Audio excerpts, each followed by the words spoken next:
Today we're going to continue our trend of comparing the best luxury SUVs in the market. And today we have a couple Pandas with us in the house. So we're going to be looking at the GLE 450 by Mercedes-Benz and comparing it to our Lexus bestseller RX.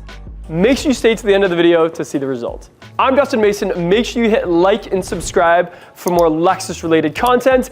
And a big shout out to Performance Mercedes-Benz here in St. Catharines for loaning us this GLE today.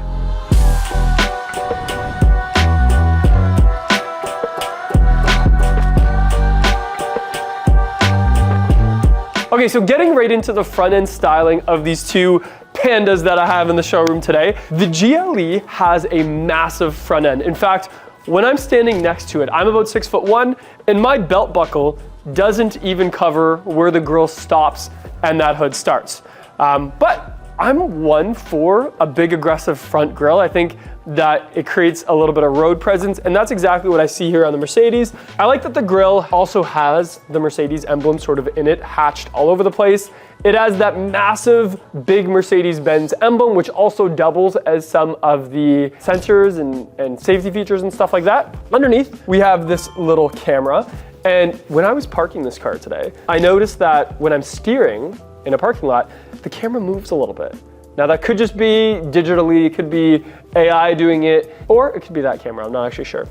Then underneath that, we actually have a little bit of a fake grille. And what I mean by that is once you get up close, you'll see this piece here sort of has the imprints as if it was a grille, but it's actually a solid piece of plastic with some sensors. I'm sure that is to increase that aerodynamic and continue the fuel economy. Underneath that, we have more of a real grille and then a piano black lip at the bottom. And I think that's part of this night package where we have some gloss here, we have some gloss around here. This is also the fake grille, but that's okay because I know why Mercedes is doing it. And actually, it turns into a real grille once you put your hand in the side there. So overall, a really big grille to go over. It's kind of like a straight up and down.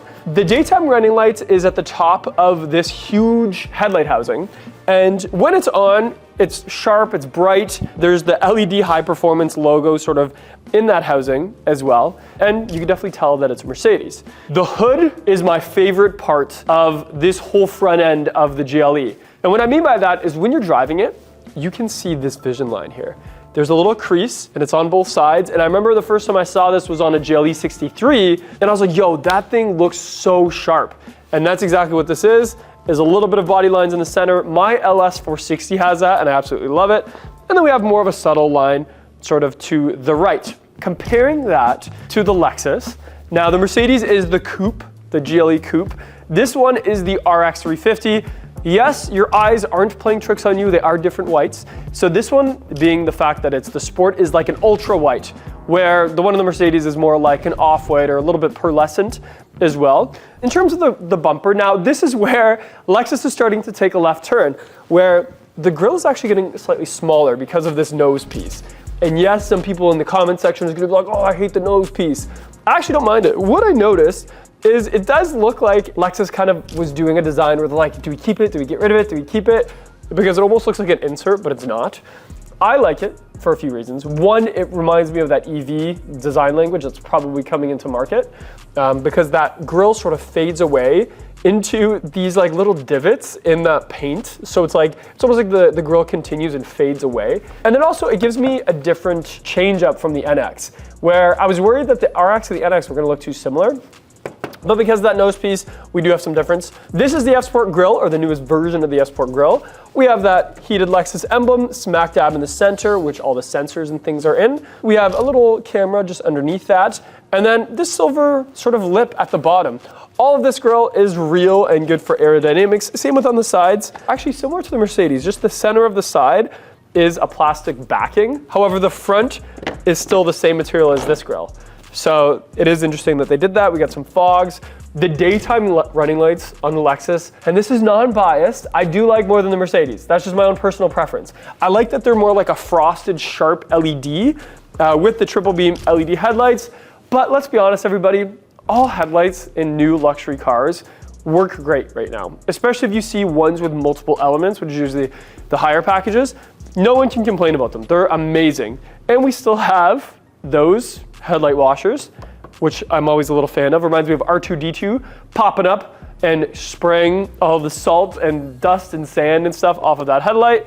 And then in terms of the hood line itself, it sort of fades from that front bumper all the way to the back with a big body line sort of on each side. Only downside is you can't really see that hood that much when you're sitting in the driver's seat. You can probably see that hump on each side, which gives you an indication of like when you're parking. However, it's not like the Mercedes where you have those lines going down the center. Okay, let's continue looking at these two Pandas from the side profile. And when I say Panda, it's just my nickname for any mid-size or large SUV that has white and black contrast. I think it looks like a Panda. Okay, so at first, when you're looking at both of these vehicles, you're gonna think that the wheels on the Benz are like massive compared to the Lexus, but that's not the case. They're actually both the same side wheels. However, the Mercedes has a much wider setup. So on the front of the Mercedes, we have 275 width, and on the back, we have 315s. Where on the Lexus, it's a squared off setup where it's 235 all around. The benefit to that is on the Lexus, you can rotate your tires and make sure they last a little bit longer. Where on the Benz, because of those nice wide tires on the back, you're not gonna be able to rotate those to the front. So just keep that in mind. I do love the stance of the Benz. However, it would have a little bit more upkeep. Wheel design, so we have more of a gray multi-spoke on the Lexus for the F-Sport model. The Benz has a gorgeous wheel where it's got like a brushed aluminum front, and then there's always this border that goes around the Mercedes wheels. It's almost like a little ledge, which I shouldn't probably put my fingers in.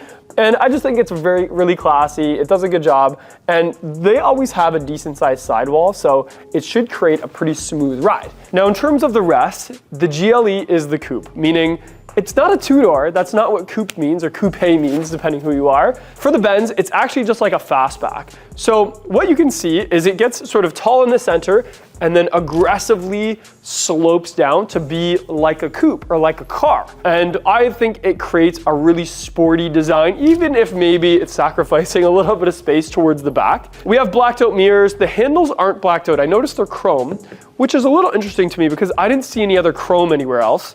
But chrome is classy. That's why I'll never complain about chrome. Also, since I think it's just in this particular one, it has these side step bars. I'm not 100% sure if you're gonna use them all the time. Like, I think they're small enough that I can just step over them. However, if I needed to like get my snowboards down or my bike or my surfboard from like a roof rack, that would be so handy to be able to just step on that. But getting in and out, I'm probably never gonna use them. The doors, super solid. Really solid, really heavy, nice sound. It's just a normal door handle. However, it's a nice sounding sort of opening and closing. And then we have the gas on the passenger side, and it's a decent sized panel. And then again, everything just kind of slopes to the back. On the Lexus, however, so we continue that Panda shape. We have that F-Sport logo, blacked out mirror caps, black and white handles, and it is the electronic door handle. So what that means is it's just like a little actuator inside to open and close it, which by the way, also very solid. I would say the doors on this aren't as heavy, but they sound heavy. That dun-dun sounds actually heavier than the Benz, but the Benz feels heavier. The electronic door handles, when you go to get out, is even better because you just sort of like apply pressure with your thumb, and in one motion, you can sort of just leave the vehicle, which is really nice. We do have some chrome on the Lexus around the windows and on the mirrors, and because it's a little bit less of like a coupe, you see the height of it and the roofline sort of stays until almost the very end. So because of that, you know, it stays a little bit taller, particularly in this section here. It is just like delayed with when it starts to slope off. And then, you know, we have just the gas cap on the driver's side and just a bit of design language. We don't have that running board at the bottom. However, we do have this really nice body line that's like a little curve. It like indents in and then comes out. On the white, you can't really see it, but on like a silver or something with some metallic, it definitely sticks out and it looks super sharp. Okay, going to the back of the GLE, look at these taillights. They're super sharp. They have a lot of dimensions to them.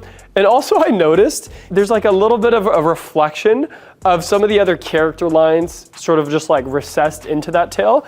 The back of the GLE is quite flat. Part of that is that coupe design where it's sort of like is just one big panel with not much dimensions. And towards the bottom, we have some piano black. We have some integrated exhaust, as well as this one has the additional hitch, which I was surprised only costs like 800 bucks to do from the factory. So I thought that was really, really nice. The Mercedes emblem here is the handle, and it has one more trick. So go ahead and fire it up. And let me show you a magic trick. Look at that. So that is what happens when you put it in reverse. Your backup camera sort of pops out of nowhere, it comes out, and if you put it back in park, it'll just tuck away. And the reason that's a magic trick is because when you actually go to open the trunk, the camera is nowhere to be found inside that handle, which I think is really cool. Okay, size-wise back here, we have a really good height to be able to load and unload. It does lose a little bit of the top end of the volume, and that's because of that coupe design is a little bit lower slung. But I've said in other videos and other cars, it's not very often you stack boxes on top of each other. And if you have to, you can just put them further in the trunk because it's a very deep trunk. It's a very long SUV. Also, I was happy to see underneath this fake floor, we have a full-size spare tire and lots of space for other things to go back there. I personally would fill some of those cavities with some cleaning supplies, with some stuff that normally would just be loose around my trunk. And there's a little net on one side. We have this tonneau cover here as well. That's sort of like, it's like a tri-fold tonneau cover instead of one that slides. And overall, still a lot of usable space for such a sleek SUV. Okay, to the back of the RX, I don't have any magic tricks back here, but we do have one of the most gorgeous taillights in the lineup. It sort of underlines that Lexus logo as well. It's super sharp and frosted and bright. We have a little bit of dimension here. Towards the bottom, we have sort of a solid, soft textured plastic and a nice tucked away exhaust pipe with these little grills at the side. The trunk itself opens up obviously very smooth and quick, and is also a really good size to move things in and out of. I will say it's not as deep as the GLE because the GLE is a little bit bigger, especially with that coupe design. However, we do have a little bit more retained height and still really usable. I always find it funny when people get so hung up on like the volumetric size of trunks when really, as my friend Adam would say, you should buy a car for what you're gonna use it for 80% of the time, not the 20% time. So not the Christmas shopping, but the everyday, grocery getting and driving and stuff like that, which this is one of the reasons the RX has been such a big hit over the years, is it's sort of that sweet spot. Not too big, not too small, just right. Okay, so now sitting inside the Mercedes, I just have to say, you guys, I love it in here. I do really love this interior. I'm a Lexus guy. No one will ever debate my passion for Lexus, but this is a really classy interior space that I wouldn't mind spending a lot of time with. To me, what makes it so classy is the color scheme. So everything in here is either black or silver, and it's all tied together quite nicely. We have a little bit of piano black. We have a little bit of like open pore wood black, which I'm seeing in some Lexus models and sort of just industry-wide is like a really classy, not outdated type design language. The steering wheel is really big, I noticed, and I love the clicking that the shifters make. It's like, instead of being like a floppy click, it's like a really tight tick, tick, tick, tick, tick, if that makes any sense. In terms of buttons, it's not overwhelming like some of the other cars that I've been in recently. Also, what we see in the center looks familiar. It is the butterfly armrest. So the nice thing about this is you can have one side down while your passenger can get in to the other side, or vice versa. Passenger can have their side down, you can have your side open. Inside, we have a little shelf and a little phone holder, nothing else to really write home about. We have buttons for what we need. So in the center, for instance, we still have the Mercedes remote where it's like a little touchpad. And around that, we have just some buttons for some things that we might need quickly, like getting from radio over to map, those sorts of things, as well as like the parking sensors and the parking cameras and things like that. I love the volume knob. It's like this little wheel to the right of that. I think that's always done a great job. There's a spot to rest your hand as you control those. And there is the holy heck, or the holy crap bars. Right here reminds me of the LC or the Jaguar, and I find that's a good spot. The console itself is quite large because this is a large SUV, so we can do that. And then this open pore can be revealed to our cup holders. And luxury cars need to always have that. I think it's nice when you can just like shut your cupboard door and close that off. And it's just so like calming to just see a flat panel. So inside there, we have a couple cup holders and sort of an angled wireless charger with a couple USB-Cs, so nothing too crazy. I can't find a button that tells me the heating and cooling elements, because I know some of these Mercedes have that. Above that, we just have our climate control. Again, it's nice to have that within reach, and I just sort of lean on that holy crap bar. Above that, we have some more open pore wood, which can be lit up, and that's the thing about Benz. Even though the rest of this interior is quite timeless, they have a very modern ambient lighting. And I remember last January or February, I was on the way back from the auto show in Toronto, and I was getting a ride from Sean from Mercedes. He was driving me in like the new EQS or something like that. And I remember saying like, wow, like, don't you find that ambient lighting so bright? And he explained to me that the reason Mercedes actually has it, it's with thought to keep you awake, to keep you focused on the road. There is a purpose behind it. It's not just like straining to the eyes, it's supposed to keep your eyes awake and paying attention. So there is some thought behind it. It's usually like a blue or an off blue, but I think it's all customizable. Above that, we have these vents, which reminds me of the Mercedes GTC we had in the showroom back in the day. Kind of square design, you can move them around and then control them all with like these little wheels on the side. The screen itself is one of those like infinity screens where it goes into the gauge cluster, and you can control it using the mouse or using the touch screen itself. One of the genius things that Mercedes has is car wash mode. And car wash mode turns off all the sensors and makes it like ready for a car wash instead of like the pre-collision kicking in and all of that stuff. And also Mercedes has done an amazing job with the way that their navigation sort of displays on the screens and has like augmented reality and stuff like that. I will say, and this is I know I'm gonna get some hate in the comment section, I'm starting to not love having like an actual flat HD display for my gauge cluster. I saw Lexus go that direction and then go back to like more of like a layered LCD where there's like some depth to it instead of just looking at another TV screen. The thing with the TV screen is it is a really sharp color. It is really customizable. You can have it like just by using these soft touch things on the steering wheel. Like you can change the way it looks, you can change the background, you can make it have like artwork and stuff like that. And I do think that is cool. Like there's an understated one where it's just like plain. So it is useful, and I'm sure you get way more features on it than like a regular gauge cluster, but there's just something about the regular one. I find the touch, I don't know what it's called, the intelligent touch steering wheel is really easy to use. I'm hopeful it would be the same even if you had gloves on, but you just sort of like swipe and move your fingers around and it can customize and change everything. We do have the classic gear shifter, which is on the column, which frees up the center, as well as wipers to the left, a couple extra buttons and gadgets. The seat controls is still on the door panel, which I do actually really like that. I like that Mercedes did that. When I first started driving Mercedes, I couldn't actually find the seat controls, but it is on the door.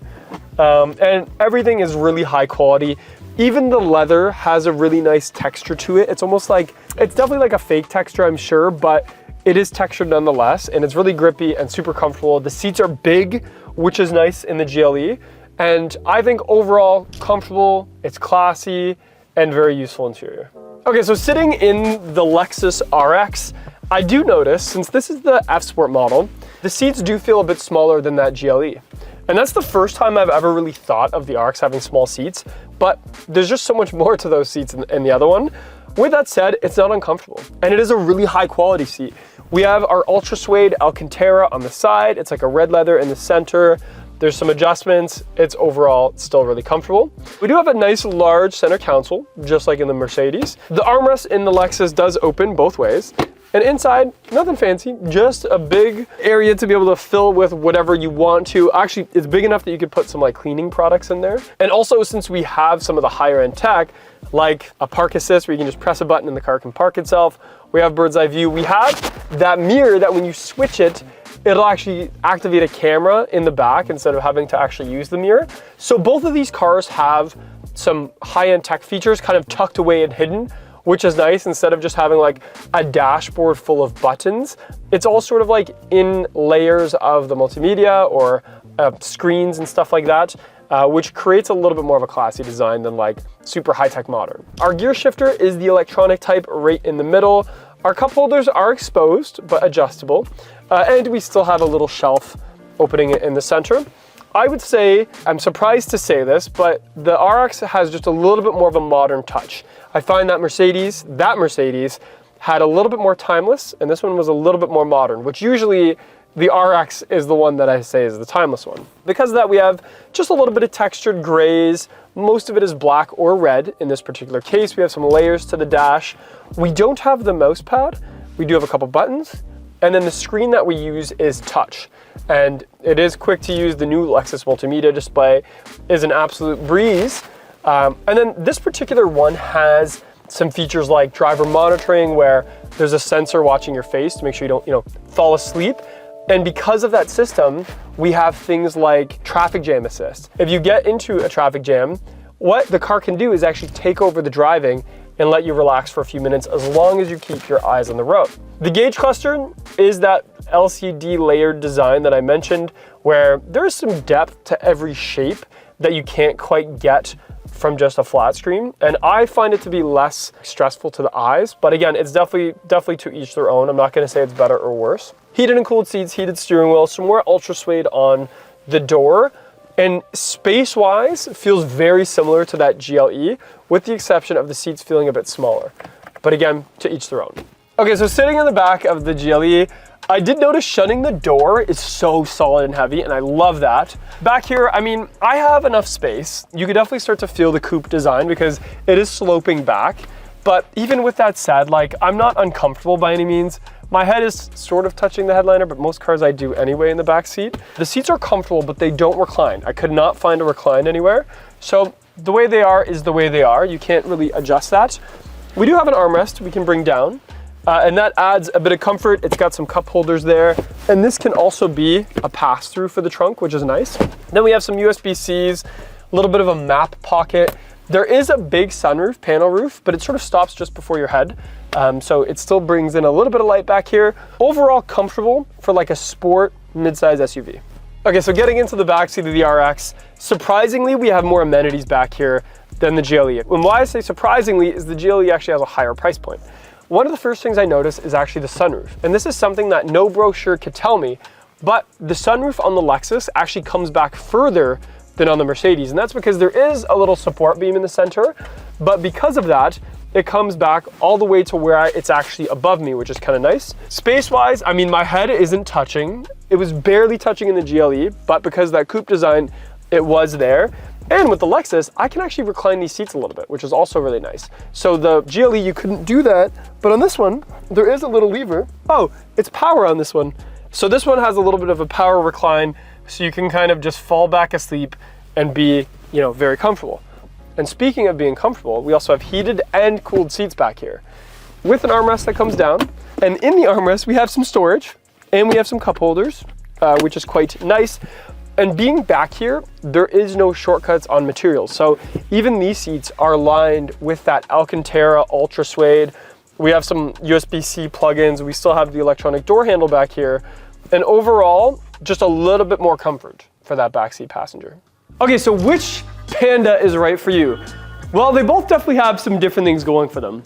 The Mercedes is definitely more athletic. It's got more of that wide tire in the back, smaller tire in the front type stance, because you can get things like the 63 version of this, the AMG, where you have more power. It's like that coupe design, so it's a little bit more, like I said, athletic, and still have a really timeless interior with some creature comforts at a price point, mind you, but I could definitely see why you would pay the extra money.